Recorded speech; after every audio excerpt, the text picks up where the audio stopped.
Well, the Prime Minister did promise cheaper electricity, and you're right, prices have gone up. He promised cost of living relief, and that was obviously targeted by Jim Chalmers in the last budget. And certainly in terms of the overall issue around interest rates, yes, they have gone up. But that's because of the hyperinflationary environment that we've received, mainly from overseas inflationary forces. Yeah, we talk about this, and certainly the government talks a lot about the international factors and all the rest of it. But the point is that their key undertakings, especially on those hip pocket issues of electricity and general cost increases and mortgage payments, they just haven't been met. And now I concede immediately that you don't see a great punishment for that in the polls at the moment, but it must be a worry for the government as they go deeper into this term. You get over the honeymoon period. Surely the fact that they haven't delivered on these cost of living pressures is going to hurt them. Well, only time will tell, obviously. In the next election will be the referendum on cost of living and Labor's opportunity to go back to the electorate. But there's 2 years to go, and Jim Chalmers has brought down his second budget, which I think was an exceptionally good budget.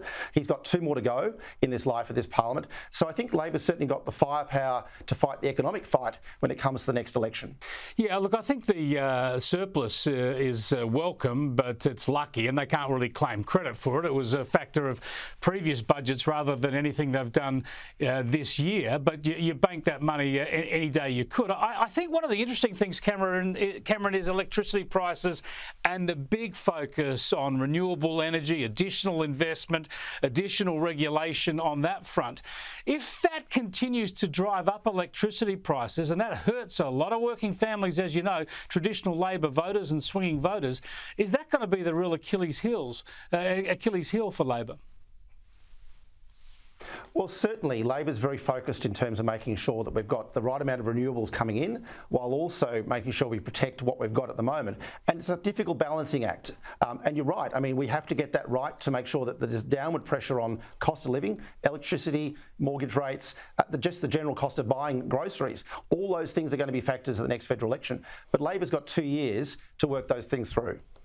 Yeah, I see it a bit differently. I think that what they've put in place there is going to be disastrous. We're going to see continuing electricity shortages and cost increases, and that will create a lot of strife for them. But we'll have to wait and see how all this plays out over the next couple of years.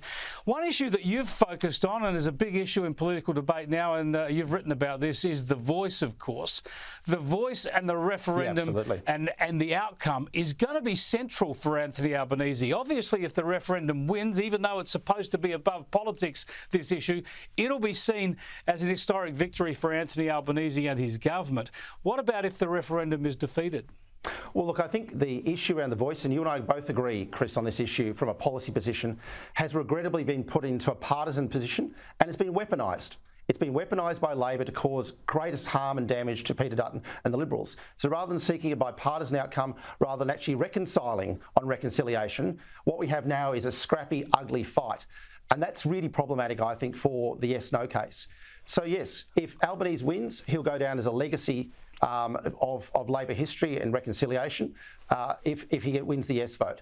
If the no vote occurs, I think we'll be a very divided nation, and regrettably, reconciliation will have been set back for a generation. And you've written about that, and I agree with you, Chris. I think there's a real risk here that the Prime Minister has decided to go all in on this, and yet the published polling and other sorts of things want to say that people actually want to see bipartisan support for a position going forward. Yeah, what interests me about your position as a man steeped in the Labor side of politics is you agree with me that you can't blame the fact that it's become so partisan just on the coalition for opposing it. It was Anthony Albanese on election night a year ago when he put this front and centre that actually injected a level of partisanship into the issue that really never should have been there. Well, that's right. And the history, obviously, both Liberal governments, when they were looking at this issue, and Labor oppositions, was there was a far more collegiate view of the issue going forward.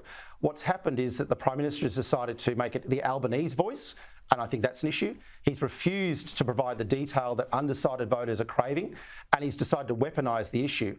Now, that might work for electoral gain for Labor. I'm not sure it works for reconciliation.